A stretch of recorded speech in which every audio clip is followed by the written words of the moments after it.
Welcome to Pixel Realms, the podcast where two geeks dive headfirst into the gaming multiverse. They're basically like Gandalf in a headset, minus the wisdom and magic. So, grab your snacks and level up your patience. Pixel Realms, where the pixels are real, but the knowledge, not so much.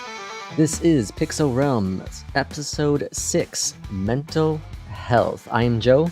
And I am Mark. And to start off this episode, we have some pretty interesting news that Mark would like to start off with. Yeah, huge Baldurs Gate 3 patch. They didn't give us a complete release date or anything, but considering they're fully, mapping it out, it's probably coming in the next month or two, maybe 3 at the most. And it's big. They're adding crossplay, so, PlayStation users can play with PC users, etc. They're adding a photo mode, which is I'm guessing, from what I saw from the pictures, I'm guessing that means the characters are going to be posable in different areas so that you can take the pictures. And then one of the big things that I'm super, super damn excited for is they're adding 12 more subclasses. So every class in the game is getting an extra subclass or so. That's going to add so much more replayability because I've played the game for almost 400 hours and I've played it multiple playthroughs and I've dabbled in all the classes and tried all the different classes and respect. And yeah, I'm so excited that they're adding some more subclasses. I mean, me being the greedy person I am, wishes that there was a few more subclasses or maybe a few new races, because there's several races that are already kind of fairly programmed in the game that I feel like they could make a playable race version, like the goblins and a couple others, but the goblins stand out in my head because of how active they are in the game. So yeah, it's just a lot of stuff coming. It's awesome news. The game is already hugely successful, as you know. Oh man, it's huge. And we're getting more. And if it's crazy. It wouldn't surprise me if it wins Game of the Year again, even though it came out a year before, again, last year or whatever it was. I mean, maybe. I don't think it could qualify for Game of the Year again. Wasn't there some game that came out a year before and it won Game of the Year again or something? I thought there was something not too long ago, like the Video Game Awards, whatever that's called. It might have been. I never take stock in the Game Awards because that show is so biased and rigged. It's not even funny. Well, it became a marketing platform instead of being actually rewarding. It's an E3. Yeah. That's a great way to put it. Yeah. Nobody cares about the actual awards. They're there to listen to the game news. So yeah. Which is great in some sense, but it is kind of unfair to the hard workers and creators of the games. But it's it's just so biased now because Elden Ring is up for over half of the awards, if not more, and it's a DLC. Yeah. And it's getting Game of the Year stuff and this and that, and it's probably going to win. And it's well, don't get me wrong, even though I'm not a Souls person, even I can recognize how good the game is, but it's a DLC. A DLC should be treated as DLC, not brand new game. The only positive I think that comes out of that show is the indie titles get recognition, mass recognition. Because outside of that, it's, big developers popping out trailers that you can find on YouTube. The indie people, it's harder to get that audience. The large audience like that award show can do, so it's good for them. Yeah, Boltero or whatever, Boltero, indie roguelike card game is up for a ton of awards. So yeah, definitely. I mean, does it probably stand a chance against a juggernaut like Elden Ring? Probably not, but it could surprise us. Yeah, it's always, and that's the cool thing. I agree. Surprises when it comes to best music and stuff like that, when you're expecting it to be one of these AAA games and all of a sudden at least the nomination goes with one of these smaller titles, you're like, wow, okay, cool, I'm impressed. Oh yeah, no, definitely. And so yeah, But yeah, that's all the news that I have. Like I said, Baldur's Gate 3 is just going to be even better soon. So hell yeah. And I know you had something, so why don't you go ahead? So I'm not a huge PlayStation fan, never have been. Honestly, from PlayStation 1, 2, I never really used it, very minimal. 3 is when I got into it, and then 4 definitely was the system of my choice. But with that said, there's something very iconic, just like there is with the old Nintendo intro, just like there is with the old Sega, or what was it? Sega, right? Sega. Yeah, like there's something unique about that. I don't even remember what the Microsoft Xbox, the original Xbox one was. I don't remember either. That tells you how how that wasn't memorable. But the PlayStation intro from 1, 2, I think into 3 as well, is very iconic with its music. It's got a really nice, lovely sound to it. Just kind of gets you excited to jump into a PlayStation. And so for the 30th anniversary, which really makes me feel old now, the 30th anniversary of the PlayStation 5, PlayStation systems, the PS5 is adopting the PlayStation 1 boot screen for a anniversary. And it's only temporary, but upon launching your PS5, you will see the good old-fashioned PlayStation 1 logo and the boot screen music for that quick little second. And then, I think it says something like, this is to memorize the 30th anniversary of the PlayStation. I mean, that's kind of a cool little thing. I was a PlayStation guy for a while. Before I was full on hardcore PC gaming, I played the shit out of PlayStation 1 and PlayStation 2. PlayStation 3 is where I started to fall off, but I was still playing it pretty heavily because I've always been a big RPG and JRPG fan, and PlayStation had all the JRPGs. So I played so many hours on those first 3 consoles. 4 is by the time 4 had come out, I was more of a hardcore PC gamer. I still got a pretty decent use out of the 4, but realistically, it was by then I was mostly PC to now PS5. It was a glorified streaming device until I sold it recently. We went in the opposite directions. It looks like when it came to the PlayStation. Very interesting. Yeah. And on to the next topic, which is long gaming sessions or short. What is your preference? And Mark, let's start with you. So I hate being kind of like it depends kind of answer, but it always depends because I prefer long gaming sessions.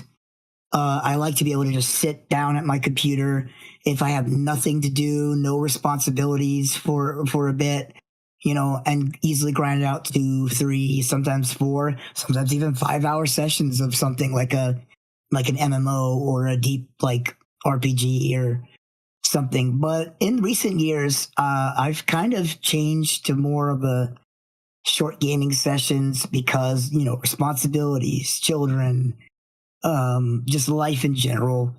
Being able to get in and out in under an hour is, pretty ideal.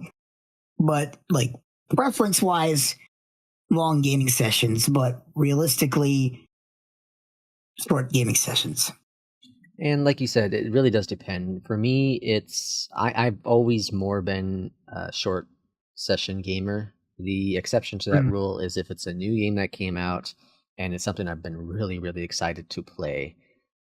So, for example, Diablo 4, when that released last year, I put in it launched at, I think, 10 p.m. Central Time or so. I stayed up until 3 or 4 in the morning to play that game and got a whole bunch of hours. Got up in the morning and did the same thing again for another 10, 12 hours. Recently, Dragon Age came out, and I put in right away. I think I put in 5 or 6 hours on that day. So if it's a new game I'm super excited about, definitely. If it's it's a game that I've already had for a while, I'm just kind of playing it just for funs, definitely short time. Yeah. I think it also depends on the type of game. Like you said, some of those deeper RPGs and whatnot, it's easy to get lost in. I can't tell you how many times with the launch of a new WoW expansion, for example, the recent one. I'm drawing a blank. The War Within that came out, I think, in August. I hadn't done it in years, but this last time I went for a good, man, I think I went for a good 8 to 10 hours. Nice, nice. I mean, I felt it though because of my old age. I definitely felt it. I even told the people I was playing with, I said, I'm probably not doing this again. Like, staying up until the server goes live, playing until like my eyes hurt. Like, I'm not young enough for that shit anymore. Yeah. But definitely, like when the new expansions come out for WoW, for example, I'll put in heavy hours. Like you said, with like Diablo and Dragon Age, it's kind of the same thing with me with those type of games. Any like big RPG that I'm looking forward to, I like to get a good solid 5-6 hours in before I take a break, so that I at least have a base understanding of what's going on in the game. It's kind of like you get into the story, you get enough information, and it's like, okay, this might be the perfect wrap up time, because if I don't wrap up now, I won't wrap up for those 3-4 hours. Yeah, and like most of my other games I play are meant to be short form. The simulator games where you hop on, you do for example TCG card simulator. I'll do maybe 1 or 2 days in game, which is maybe an hour tops, and that's probably just rounding up. And then I'll be like, all right, I did some stuff in this game. That was a good, 30 minutes, 40 minutes, maybe an hour. I'm good for now. Log out, move on. Yeah, absolutely. And let's go and dive into our main topic today, which is gaming's impact on mental health. So if you've watched any of the previous episodes of this podcast, we like to consider ourselves at least a unique stance when it comes into the gaming podcast industry. And that is, we don't really focus so much on gaming news, gaming reviews, anything like that. We'll touch on it a little bit as we did in this episode, but most of it is around just overall how gaming can impact us as humans, as people. Because you can go to, there's so many podcasts and websites and review sites and YouTube videos you can go to for your gaming news, for your reviews. I mean, that people have been doing it for a long time.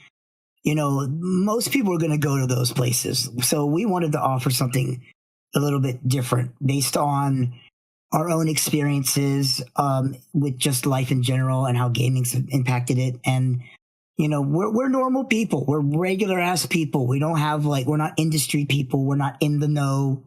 So, we're just regular average people. And so with very different lives, and things like these kind of topics, affect us differently. And, we're hoping that it can relate to a lot of people out there who do listen to the podcast or give it a chance.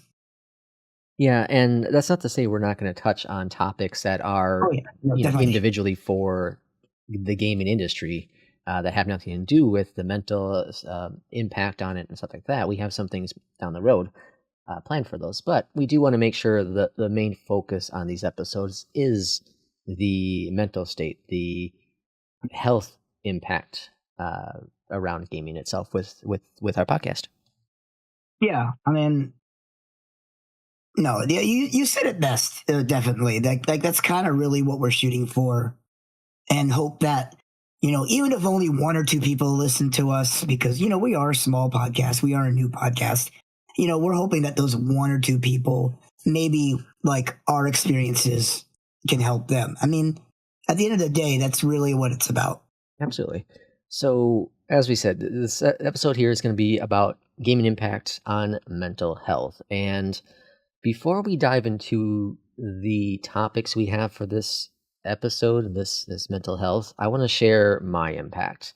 And I know I touched on it probably briefly in one of the episodes previously, and Mark, he'll probably share a story from himself as well. Mm-hmm. But for me, the impact on mental health has been huge when it comes to gaming, because I had dealt with some major health issues over the past 4 years. And of course, I have a wife that has helped me throughout the struggles. I have a mom that has helped me through the struggles, and family members and friends as well. But I didn't work for a lot of that chunk during my major health issues.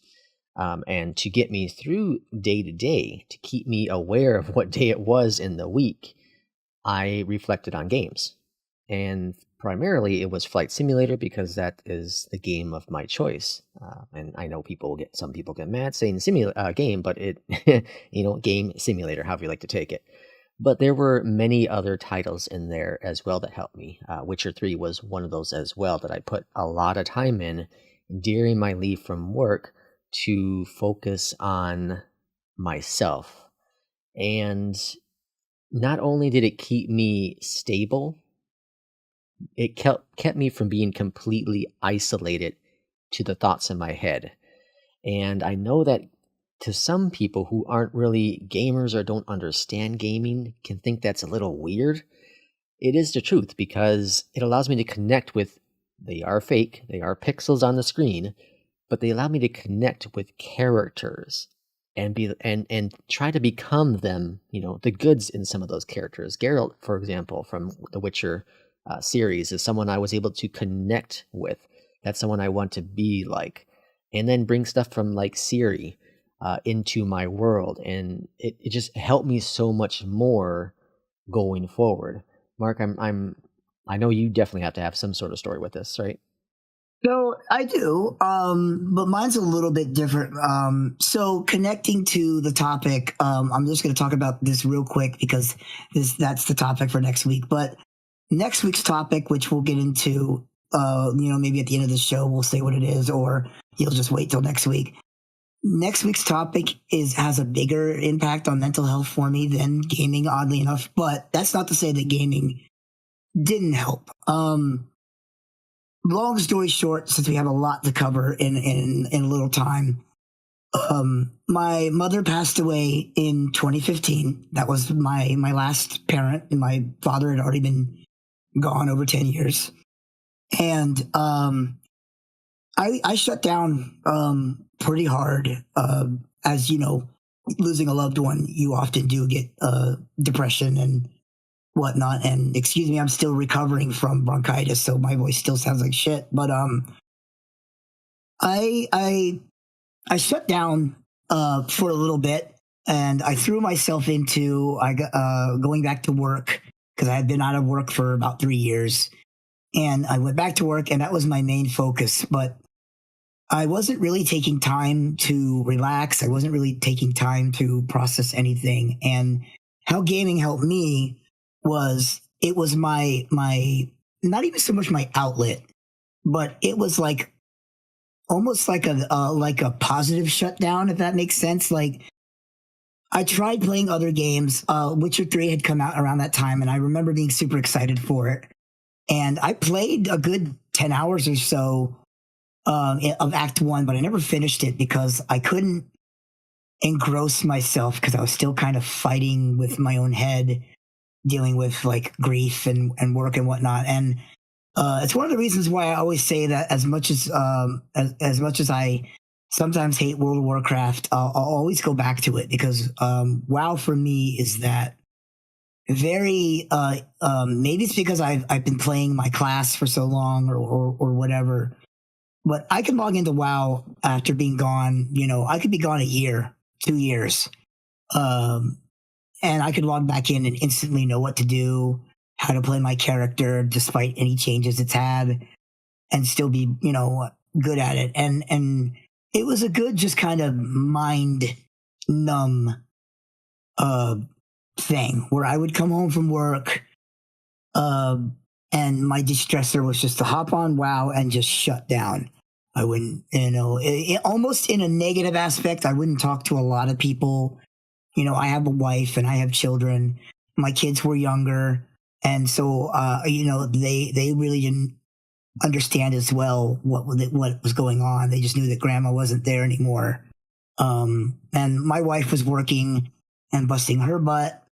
So she was there for me as best she could be, but she also had to take care of, providing for the family, because after I had stopped working around 2012 for those 3 years, so that was around the time that she started becoming like the breadwinner and making the majority of the money, and being the head of the house kind of thing.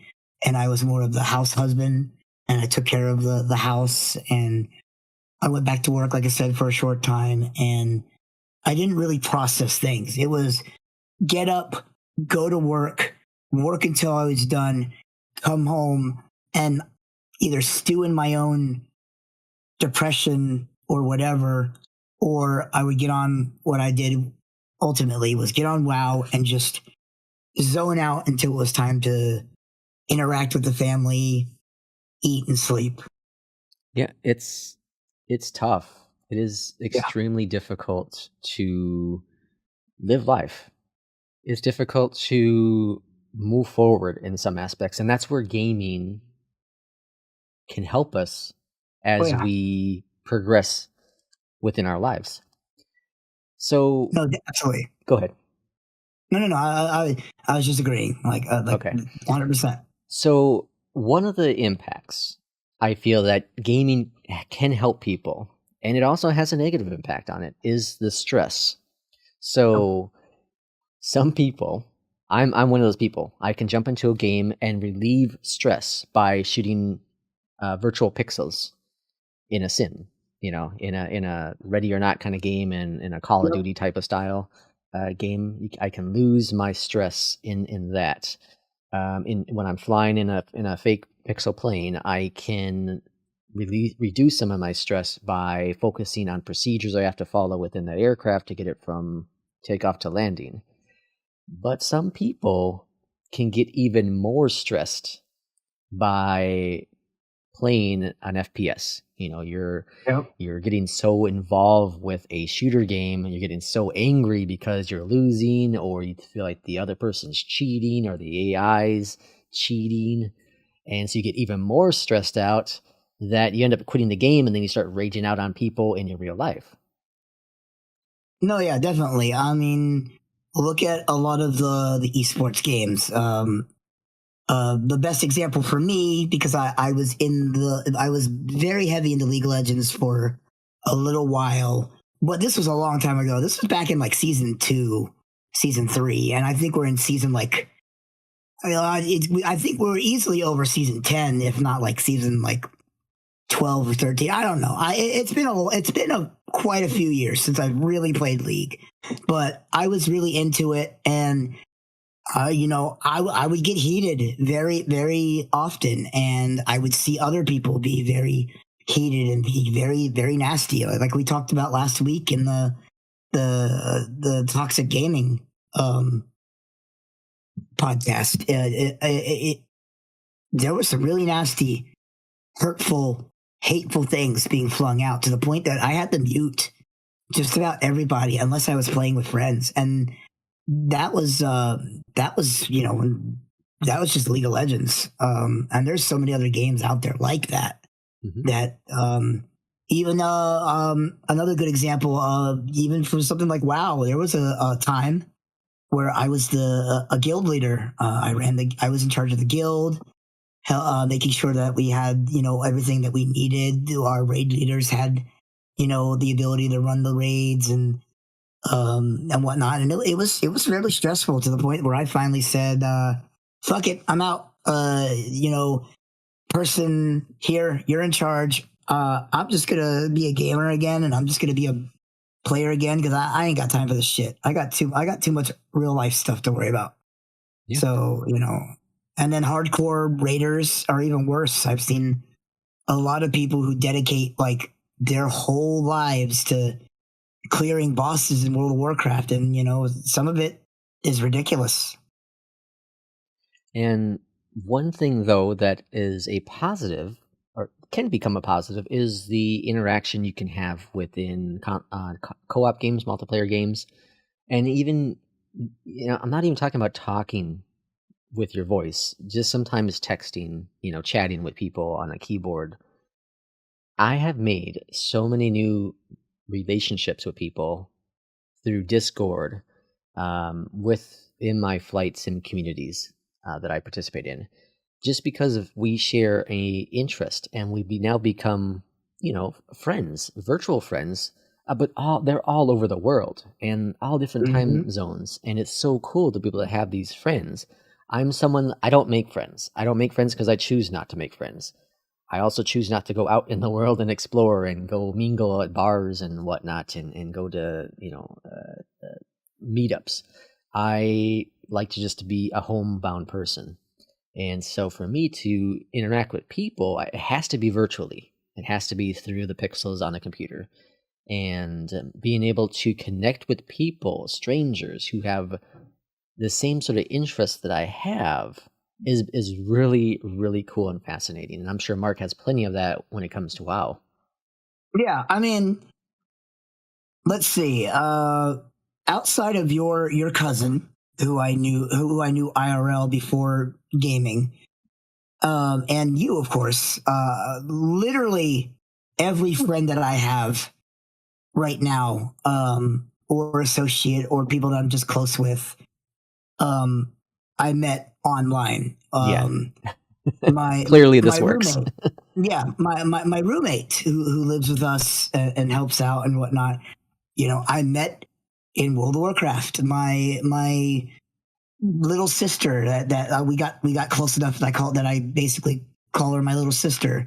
Met through World of Warcraft. A couple other really close friends that I met through streaming. Through watching their streams, getting to know them, and then they eventually joined me in WoW, or I joined them, vice versa. And then a couple other friends that I met all through online, through a stream or through a game or whatnot. And that's, like I said, that's literally everybody outside of you and your cousin that I knew in game before I met IRL. And so that just shows you right there that it clearly has a major impact. It's like, think Yeah. about, you probably, well, it depends on your age, but you might have heard of pen pals. People would send letters in the mail across different states, across different countries, to get to know someone.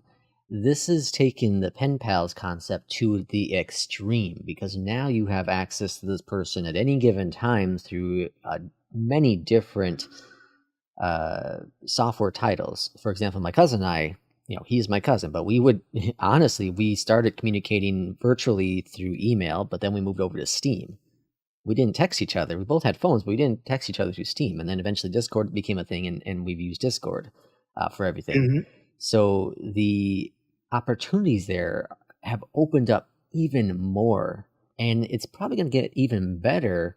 And my cousin would probably like this part the most when it comes to VR, and if VR becomes even more mainstream, because not only would you be able to hear them, but you might be able to see a virtual avatar of that person, which is a great segue if we were going to jump into the VTubers topic probably today. But yeah, no, that is funny, and that is definitely something that's gonna a little bit come up next week as well. Yeah, there you go. So, so the social interaction has been massive for, I think, a lot of people who are very isolated, who just don't like going out in the world, and for people who are nervous Nellies, people who don't have the greatest opening to make friends with people. I'm one of those kind of people. I can talk with you if you bring up a topic. Mark and I actually had this conversation when we thought about coming up with this podcast, and I don't talk much unless you give me something to work with, and then I'm more than happy to talk. But if we're in a room of strangers, there's 10 of us, and I don't know any of you, I'm gonna be the last person that talks, the very last person that talks.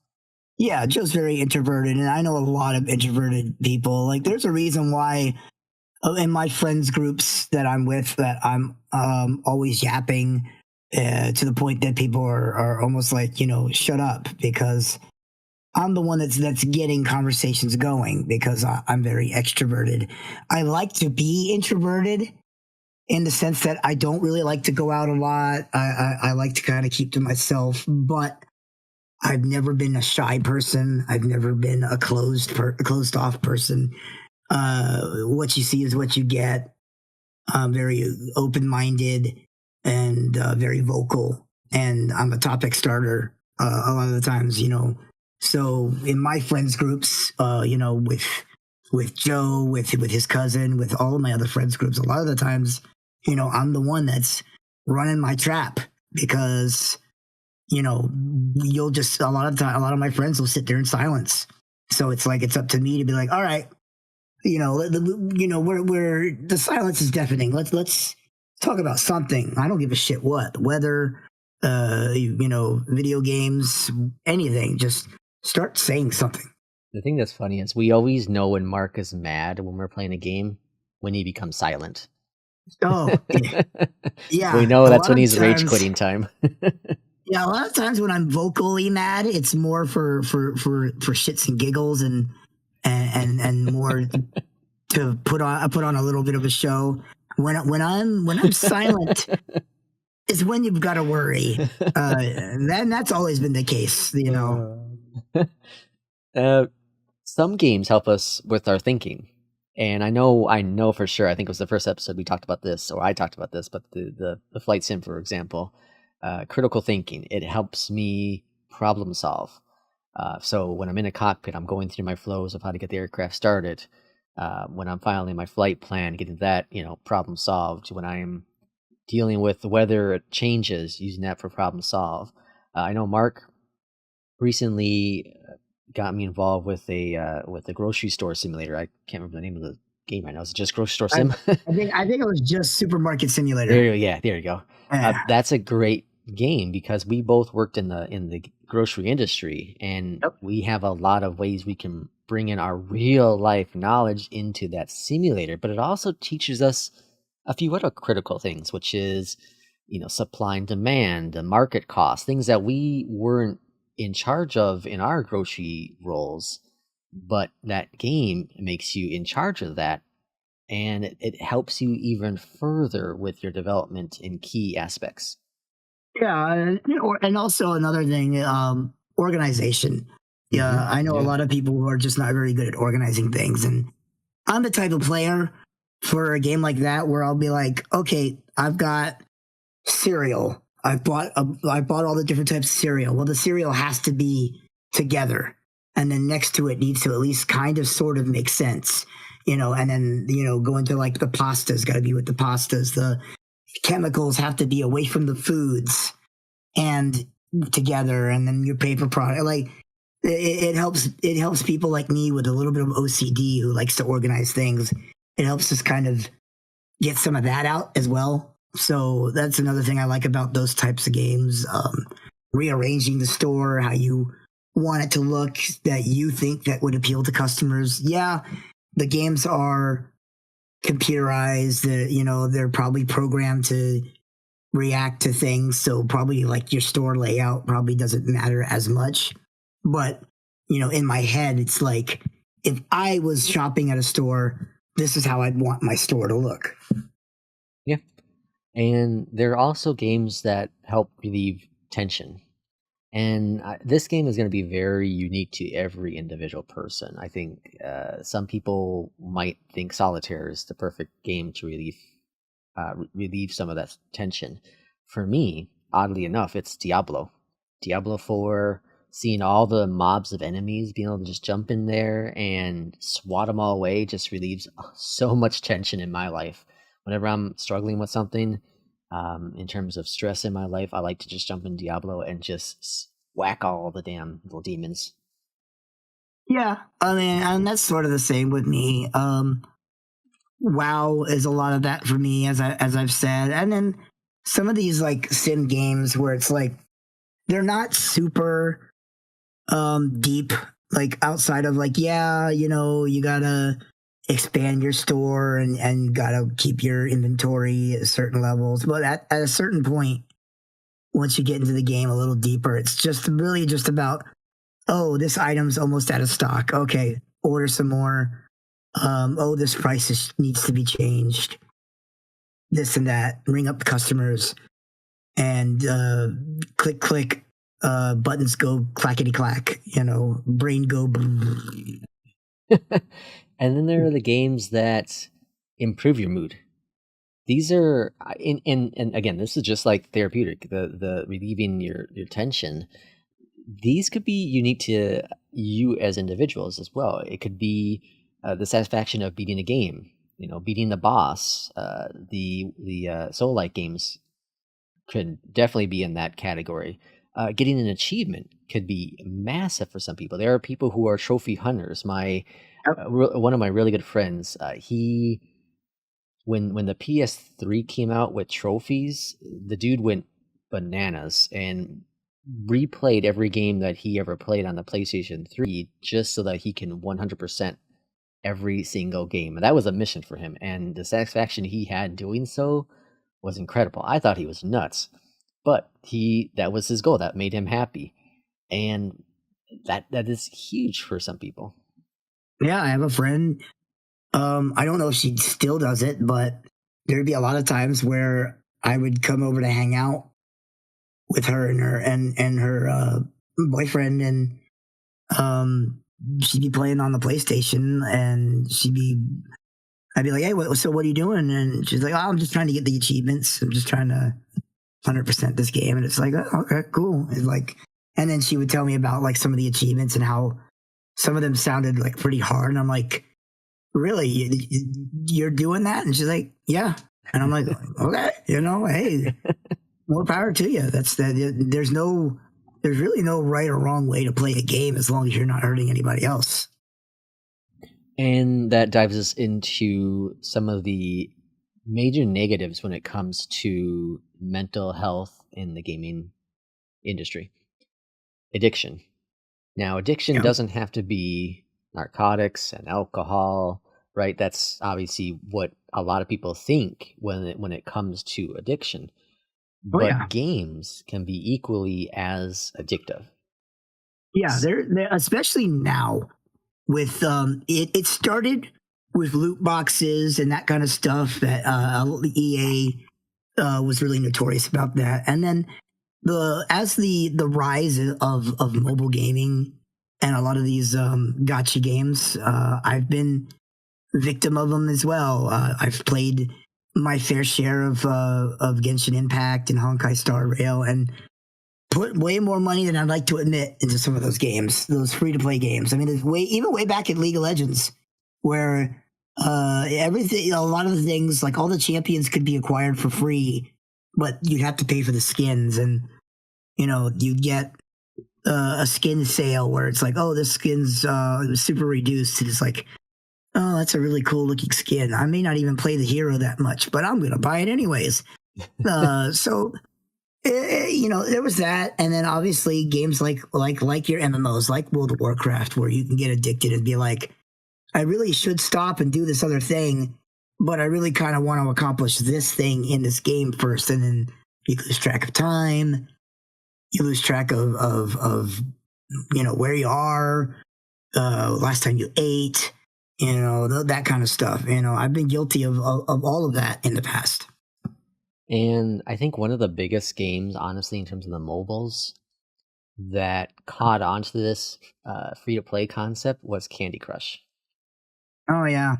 Candy Crush, and this is the only game, I will repeat, the only game I've ever spent money on in terms of like a mobile game that didn't outright buy the mobile version of a game, a paid game. Was that I put in probably $5-10, very minimal, but it was like $5 to $10 into Candy Crush because I couldn't get past a stupid level, so I needed a power up to get me past that level. Because worked on it for a week, I was getting pissed off, and I was like, all right, whatever, here's $1, let me just get my power up. But Candy Crush was hugely popular about a decade ago, so massive, and I worked at a bank around the time that Candy Crush came out, and I remember getting so many calls from parents saying, "What is this charge on my card for whatever $50?" And I was like, "Well, that looks like it's from you ever play the game Candy Crush?" "Nah, I don't play that crap." "Well, ask your kids." And of course, they find out that it was their kids who were hitting the little button, "Give me money," and spending all their parents' money on Candy Crush. And I remember one situation. A customer called because of $1,000 being spent on Candy Crush. Oh boy, that is one dead child. Candy Crush was so popular, and this is stuff I'm picking up right now, actually. But Candy Crush was so popular that when Microsoft actually had it default installed on Windows 10, the home version, back in 2023. Yep. And so just insane. But I think that's one of the first. I just reinstalled Windows 10 on my son's computer today, and I almost was looking for it. I was like, where is it? Oh, wait, that's right. They don't seem to do that anymore. Instead, they just offered the buy Game Pass. Mm-hmm. Yeah.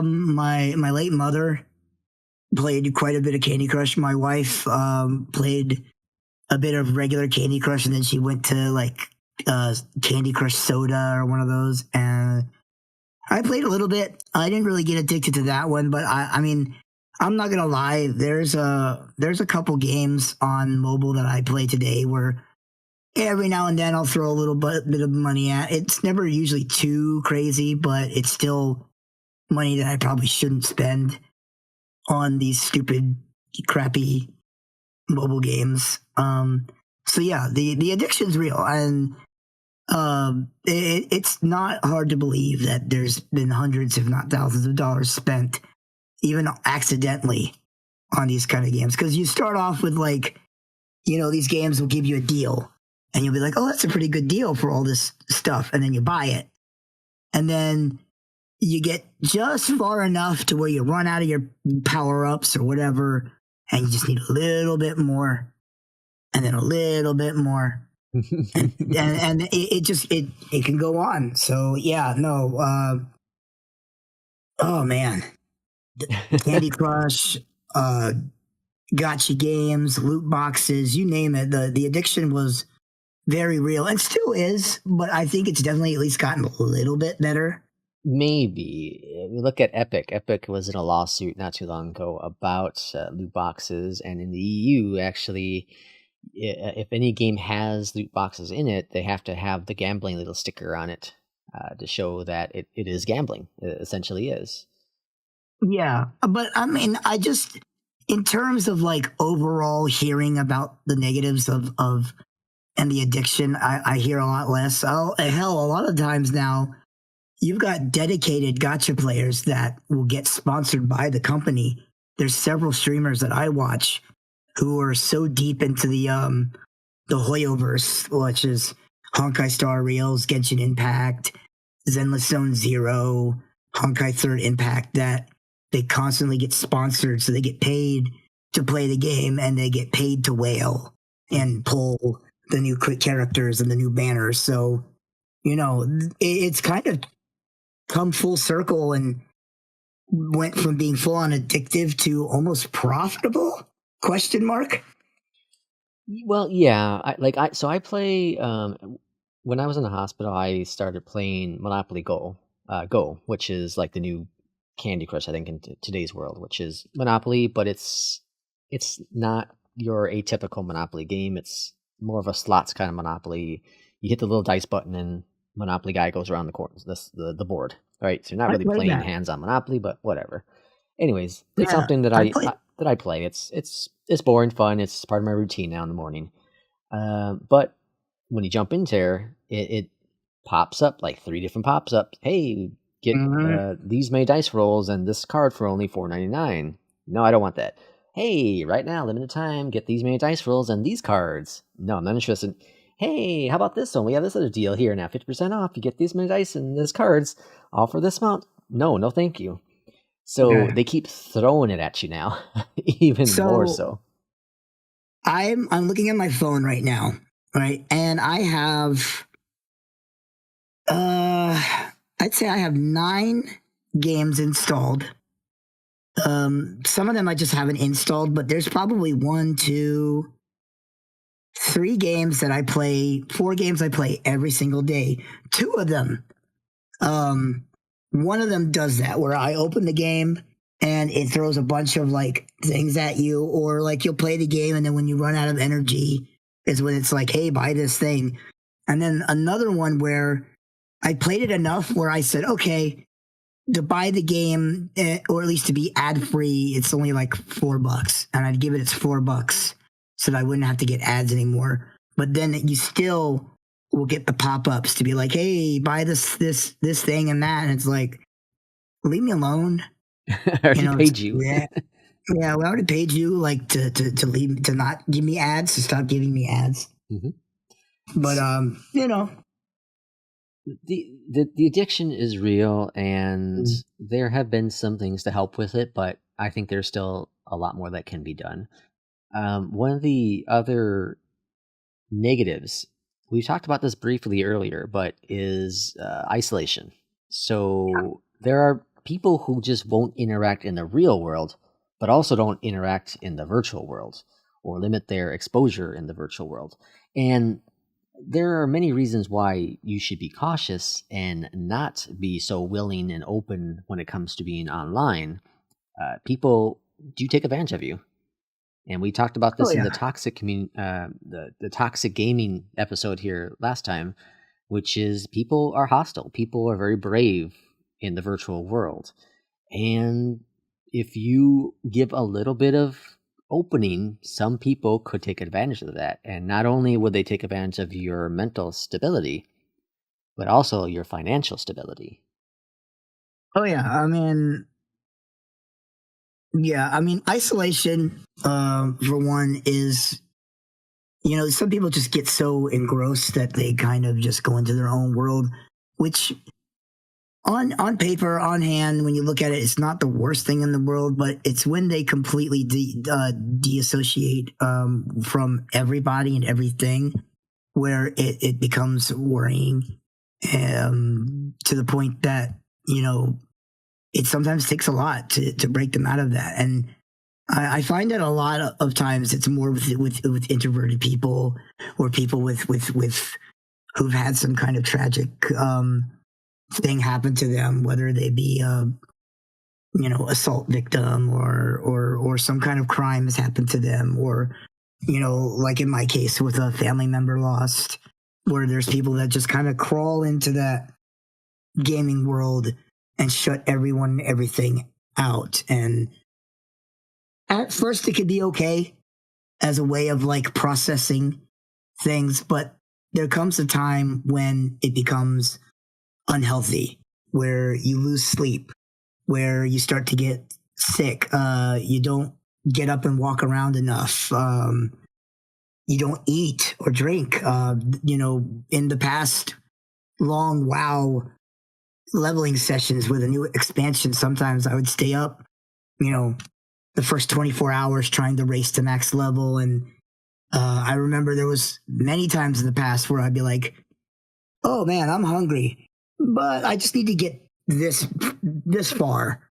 Oh, I'm almost there. Or, oh, I got there, just a little bit more. And then it goes 12, I go 12, 15 hours without eating, and then wonder why I'm sick to my stomach because I didn't eat. So there's definitely the isolation issue can become concerning, and it can become a health risk, not just dealing with people that are trying to take advantage of you. There's the opposite, where people just don't talk to anyone and become reclusive and don't want to talk to anyone and just want to be in their own world, their own game. And so it's a two-way street. There's the people that are trying to, take advantage of others because they're naive, or they're gullible, or too trusting. And then there's the people who will completely disassociate. Yeah. And I'm glad you brought up the sleep and eating thing, because when the new flight sim came out, I remember day one on that Tuesday, my wife got home at about 5, and she first thing she says, "Have you eaten yet today?" Because she knows how excited I was about it. Like, they easily could have forgotten to eat, which I did eat. I nibbled. And Diablo, I talked about staying up until 3, 4, or 5 in the morning. The next day I got up just as early. I got up at 8 a.m. or so, and so I got whatever 4 or 5 hours of sleep on that in that night. And so that if that trend continued, it could definitely be a major impact on my mental health going forward. But thankfully, I made sure. I can understand my body and understand what I need and don't need. As much as it excites me to continue playing a certain thing, I do know, well, shoot, it's 10 o'clock. I think I need to get to bed because I have to work in the morning, and be smart about things like that. But some people can. Some people have struggles with that. They can't make that separation. And that's when the negative impact can really happen when it comes to the mental health and gaming. Yeah, I mean, in those situations, you just got to hope that those people have a foundation around them, family, friends that check up on them, that try to pull them out of it. Because, there's a lot of people that when they isolate themselves, they fully isolate themselves and they don't talk to their friends or their family. And, you can waste away in a sense. Yeah. Forget to eat, forget to sleep, everything. I've been lucky in my life that I haven't gone too crazy. I mean, the WoW sessions, but those were my younger years. When I was still in my 20s, I think was the last time I really did something like that. I haven't really done anything since in my 30s and now into my 40s. Yeah. And we talked about this in the toxic episode, so I don't know if we have much more to talk about, but the distress that people can have, we briefly talked about it today with mental health. Gaming can be amazing. Gaming can be inclusive. Gaming can be accepting. But gaming can also be toxic. Gaming can be stressful. Gaming can lead to cyberbullying. Gaming can lead to just massive stress in your life. And it's important to understand that if you are in a game or in a gaming community and feel that it is causing you distress in your life, you need to get out of it. As good of a game that is, as great you think that community is, if it is causing you impact, it is time to move on to a different community or leave that game overall. Yeah, I mean, it's like the old sayings, when things aren't just black and white. There's a lot of gray. Things aren't just light and dark. There's always if there's something good about something, there's probably going to be a bad, and gaming's no different. All the joys that it's brought in my life, it's given me just as many like frustrations or bad times, sad times. And yeah, it's just about balance, about knowing yourself, about knowing when to get out of a toxic situation, when to engage, when to not engage. It really just depends on you. And, it's easier said than done, but it's really just a matter of like knowing yourself, getting to know yourself. And hopefully, you're able to use gaming in a sense to know yourself better, other than to just flat out disassociate. And for the most part, most people that I know are usually able to find that balance. I can't really think of anyone in my life where I've had to be like, hey, you're a little too into this thing. I mean, there's one or two people I can think of, but there are also people that won't listen no matter how hard you tell them, because they're set in their ways. And at some point, you just got to be like, well, I did my part as their friend or their family, but ultimately, you can't force your opinions and ideals onto them, and just hope that they know that they're doing what's best for themselves. Ultimately, the big thing I take out of mental health with gaming is that if you ever heard that back in the 60s and 70s, 80s, the concept around gaming was that, oh, it's bad for your health. in many ways, in pretty much every way possible. People were so against games. They thought it would lead to violence. They thought it would lead to isolation. They thought it would lead to bad vision. It'd make you obese. It'd make you aggressive, etc. And anything you do in life can lead to any of those categories. If you're absolutely. a hunter, you can become that way. If you're a fisher, you can become that way. If you're a car mechanic, you can become that way. Gaming is no different than any other hobby out there.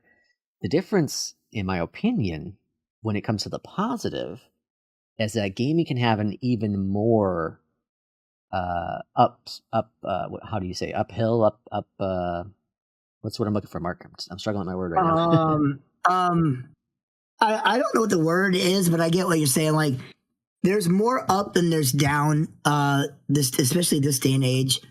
Gaming alone has created a lot more jobs than I think people ever thought was possible. Oh man, yeah, billions of dollars worth of. Look at streaming.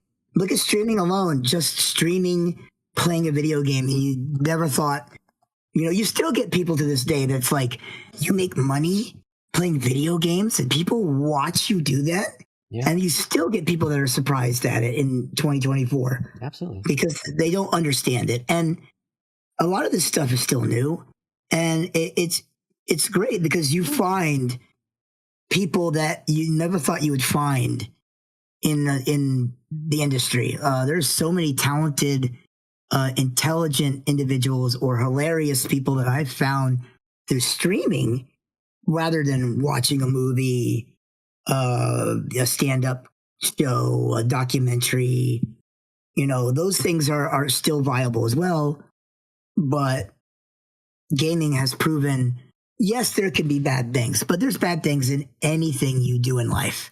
Yes, you could become obese if you do nothing but sit down, play video games, and eat and not get any exercise or whatever. Yes, you could lose your vision if you're staring at the screen, hours and hours and hours on end. Hell, the reason why I wear glasses now is because I used to work for a place where I was on the computer for 8 to 12 hours straight for multiple days at a time, to the point that my eyes started to bother me to the point that I needed glasses. That wasn't gaming, but yes, gaming can do that. Everything out there has a good and has a bad. So the old notion of blaming it on the games has long since been proven to be bullshit. It's about everything else, not just the gaming. It's about how you're raised, your moral compass, your family's teachings overall. Like I've played GTA and haven't gone out and ran over people with my car, robbed banks, stolen cars, etc., etc.